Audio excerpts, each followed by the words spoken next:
Revive on magma fossil का use करता है, जिससे पहले पूरी की पूरी बैटलफील्ड गर्म हो जाती है।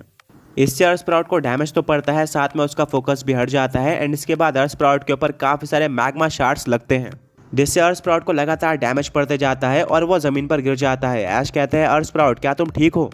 अर्थ स्प्राउट काफी वीक लग रहा था क्योंकि वो ज्यादा अच्छे से ट्रेंड भी नहीं था, ऑल्सो उसके ऊपर एक सुपर इफेक्टिव अटैक लगा था। ऐश नर्वस हो जाता है और सोच रहा होता है कि आगे क्या करना है। अर्थ स्प्राउट अपनी पूरी कोशिश करके दोबारा खड़े हो जाता है, पर ऐश को अंदाजा लग गया था कि वो ज्यादा देर नहीं टिकने वाला है। वो कहता है, अर्थ स्प्राउट चलो अपना सबसे स्ट्रॉन्ग अटैक इस्तेमाल करते हैं, अभी सोलार बीम। रिवाइवर कहता है, वाह सोलार बीम, इसका काउंटर हम भी एक बीम के साथ ही करेंगे, पर वो सोलार बीम से कहीं ज्यादा पावरफुल होने वाली है। रिवाइव ऑन, अभी फॉसिल बीम का इस्तेमाल करो। दोनों ही पोकेमॉन्स पावर इकट्ठा करना स्टार्ट कर देते हैं और एक साथ अपनी अपनी बीम को अनलीश करते हैं। अर्थ स्प्राउट की बीम नॉर्मल ग्रीन कलर की थी, पर रिवाइव ऑन की बीम काफ़ी ज़्यादा यूनिक लग रही थी क्योंकि इसमें काफ़ी सारे रॉक्स थे और ये रॉक्स नॉर्मल नहीं थे, ये पुराने ज़माने से बिलोंग करते हैं। दोनों अटैक आपस में टकरा जाते हैं, पर फॉसिल बीम काफ़ी आसानी से सोलार बीम को डोमिनेट करती है एंड उसको डोमिनेट करते हुए अर्थ स्प्राउट के ऊपर लग जाती है। अर्थ स्प्राउट उड़ते हुए एक फॉसिल के ऊपर टकराता है जो कि स्टेडियम के डिज़ाइन में बना हुआ था और इसके बाद वो ज़मीन पर गिर जाता है। ऐश कहता है, नहीं अर्थ स्प्राउट, ऐसा नहीं हो सकता। सभी लोग कुछ देर तक वेट करते हैं और फाइनली अर्थ स्प्राउट अपनी आंखें बंद कर लेता है। रेफरी डिक्लेयर कर देता है कि अर्थ स्प्राउट आगे बैटल करने के काबिल नहीं है, यानी कि ऐश का फर्स्ट पोकेमॉन हार चुका है। अब उसके पास 2 पोकेमॉन्स बचे हुए हैं। वहीं पर दूसरी तरफ चैंपियन जिम लीडर के पास अभी भी 3 पोकेमॉन्स बाकी हैं। चैंपियन जिम लीडर एक स्माइल करता है और कहता है, क्यों ऐश, फॉसिल बीम अटैक कैसा लगा? ऐश थोड़ा सा नर्वस होता है क्योंकि काफ़ी टाइम से वो इस तरह से नहीं हारा था, बट फिर भी वो अपने अर्थ स्प्राउट को पोकेबॉल के अंदर वापस लेता है और कहता है, तुम्हारे फर्स्ट बैटल की तरह तुम्हारी परफॉर्मेंस कमाल की थी, बस तुम्हें और ट्रेनिंग की ज़रूरत है। आगे ऐश कहता है, फॉसिल बीम अटैक, यह तो मैंने सबसे पहली बार सुना है, क्या ये एक स्पेशल अटैक है रिवाइव ऑन का? रिवाइवर कहता है, नहीं, ये एक ऐसा अटैक है जिसको कोई भी पोकेमॉन नहीं सीख सकता है, बस ये एक टीएम है जिसके थ्रू हम ये अटैक एट्रो रीजन के फॉसिल पोकेमॉन्स को सिखा सकते हैं और मैंने बिल्कुल ऐसा ही किया है। अब ऐश अपने सेकंड पोकेबॉल को बाहर निकालता है। इस बार भी ऐश को क्राइटेरिया फॉलो करनी थी एंड वो अपने सेकंड पोकेबॉल को फेंक देता है, जिसमें से बाहर आता है ग्रेवेंटल। हाँ, वही ग्राउंड टाइप का टॉल पोकेमॉन जिसको ऐश ने माउंट सेपियन के केव में कैच किया था एंड ऐश ने क्राइटेरिया को भी फॉलो किया था। ब्रॉक कहता है, बिल्कुल अर्थ स्प्राउट की तरह ग्रेवेंटल भी बिल्कुल भी ट्रेंड नहीं है। मिस्ट्री रिप्लाई करती है, हाँ, हम ग्रेवेंटल के ऊपर भी ज़्यादा भरोसा नहीं कर सकते हैं, वो भी ये बैटल हार सकता है। सईना कहती है कि सब कुछ ऐश के लास्ट पोकेमॉन के ऊपर डिपेंड होने वाला है, उसको ये पूरी की पूरी फाइट कैरी करनी होगी और ये इतना भी आसान नहीं होगा क्योंकि चैंपियन जिम लीडर के पोकेमॉन्स बहुत ज़्यादा स्ट्रॉन्ग होते हैं। फाइट शुरू हो जाती है। ऐश अपने ग्रेवेंटल को डिग अटैक यूज़ करने के लिए कहता है, जिससे वो बैटलफील्ड में एक गड्ढा खोद देता है और अंदर चले जाता है। रिवाइवर एक स्माइल देता है और कहता है, इसके लिए मेरे पास एक कमाल की स्ट्रैटेजी है। रिवाइव ऑन, अभी मैग्मा फॉसिल अटैक का इस्तेमाल करो। रिवाइव ऑन एक काफ़ी तेज रोर करता है जिससे पूरी की पूरी बैटलफील्ड गर्म हो जाती है एंड ऑरेंज दिखने लगती है। ऐश का ग्रेवेंटल जो कि ज़मीन के अंदर था उसको भी गर्मी महसूस होना स्टार्ट होती है। कुछ देर तक तो वो ये गर्मी सह लेता है, पर बाद में गर्मी आउट ऑफ कंट्रोल हो जाती है और ग्रेवेंटल को ज़मीन से बाहर आना ही पड़ता है एंड बाहर आते ही उसको एक सरप्राइज़ मिलता है क्योंकि रिवाइव ऑन ने अपने मैग्मा शार्ड्स को फायर कर दिया था जो कि एक एक करके ग्रेवेंटल के ऊपर लग जाते हैं, जिससे उसको डैमेज पड़ता है, पर यह डैमेज ज़्यादा नहीं था क्योंकि ग्रेवेंटल एक ग्राउंड टाइप पोकेमॉन है जिसके ऊपर फायर टाइप अटैक्स का ज़्यादा असर नहीं होता है। ऐश कहता है, ग्रेवेंटल ऐसे तो काम नहीं बनने वाला, अभी इस्तेमाल करो आयरन टेल अटैक का। ग्रेवेंटल रिवाइव ऑन की तरफ आगे बढ़ता है। आयरन टेल इस्तेमाल करने के लिए रिवाइवर एक स्माइल देता है और कहता है कि हम फिजिकल अटैक का जवाब फिजिकल अटैक से ही देने वाले हैं, अभी आयरन क्लॉ का इस्तेमाल करो। दोनों ही पोकेमॉन्स के स्ट्रॉन्ग अटैक्स आपस में टकरा जाते हैं।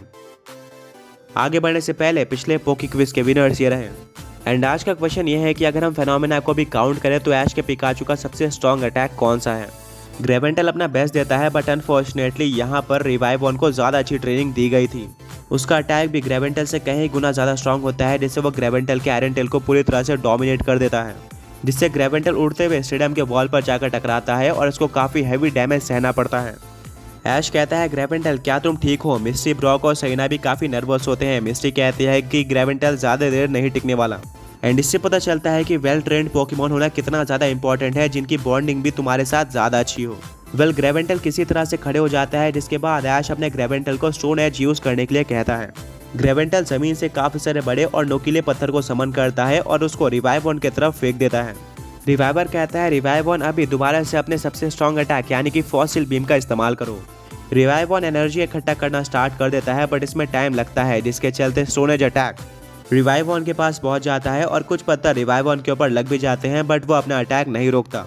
एंड फाइनली एक काफ़ी स्ट्रॉन्ग फॉसिल बीम को अनलीश कर देता है, जो कि बाकी बचे हुए पत्थर को डिस्ट्रॉय कर देते हैं और डायरेक्टली ग्रेवेंटल की तरफ बढ़ते हैं। ऐश कहता है ग्रेवेंटल अभी इस अटैक को डॉज करो।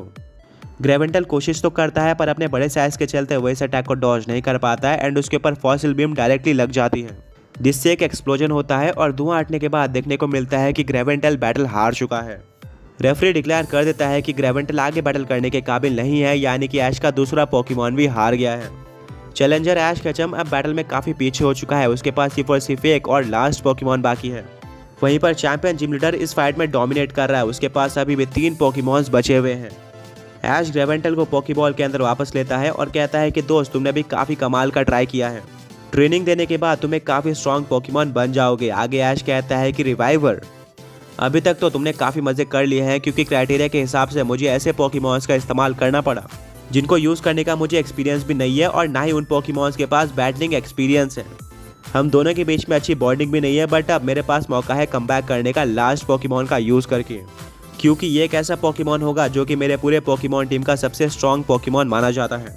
हम दोनों के बीच में बॉन्डिंग भी कमाल की है। रिवाइवर कहता है ऐश उस पोकेमॉन को बाहर निकालो, मैं ऐसे पोकेमॉन से फाइट करना बहुत ज़्यादा पसंद करता हूँ। ऐश रिप्लाई करता है ऑलराइट, तो उस पोकेमॉन को देख लो। ऐश अपने आखिरी पोकेबॉल को टॉस कर देता है, जिसमें से बाहर आता है उसका one of the strongest Pokemon. ये और कोई नहीं बल्कि ड्रैगन और साइकिक टाइप का लेजेंडरी पोकेमॉन ड्रैकुनोस था। रिवाइवर कहता है वाओ, ड्रैकुनोस ये एट्रो रीजन में काफ़ी फेमस है और मैंने इसके बारे में काफ़ी कुछ सुना भी है। स्पेशली जब हमें पता चला था कि तुम वो पोकेमॉन ट्रेनर हो जिसके पास ड्रैकुनोस देखा गया है, तब मैं शॉक्ड हो गया था और तभी से मैं सिर्फ ड्रैकुनोस से फाइट ही नहीं करना चाहता बल्कि उसको डिफीट भी करना चाहता हूँ। ऐश स्माइल करता है और कहता है तुम्हारा गोल कमाल का है, पर मैंने और ड्रैकुनोस ने हारना नहीं सीखा है। हम रेडी हैं तुम्हारे तीनों पोकेमॉन्स को डिस्ट्रॉय करने के लिए। क्यों ड्रैकुनोस ऐश की तरफ देखता है और एक स्माइल करता है एंड इसके बाद फाइट शुरू हो जाती है। रिवाइव ऑन यूज करता है आयरन क्लॉ अटैक का, जिसके लिए वो ड्रैकुनोस की तरफ बढ़ रहा था। ऐश कहता है ड्रैकुनोस अभी साइकिक का इस्तेमाल करो। ड्रैकुनोस की आंखें पिंक कलर में ग्लो करती हैं एंड वो रिवाइव ऑन को अटैक के बीच में ही कंट्रोल करना स्टार्ट कर देता है। रिवाइव ऑन मूव नहीं कर पा रहा था। रिवाइवर कहता है ये क्या होगा रिवाइव ऑन, तुम्हें ड्रैकुनोस के पकड़ से छूटना होगा। रिवाइव ऑन पूरी कोशिश करता है पर ऑलमोस्ट हर एक पोकेमॉन की तरह वो ड्रैकुनोस के पकड़ से नहीं छूट पाता। अल्टीमेटली ड्रैकुनोस रिवाइव ऑन को कंट्रोल करते हुए काफ़ी जोर से स्टेडियम के वॉल की तरफ फेंक देता है, जिससे रिवाइव ऑन को काफ़ी हैवी डैमेज पड़ता है।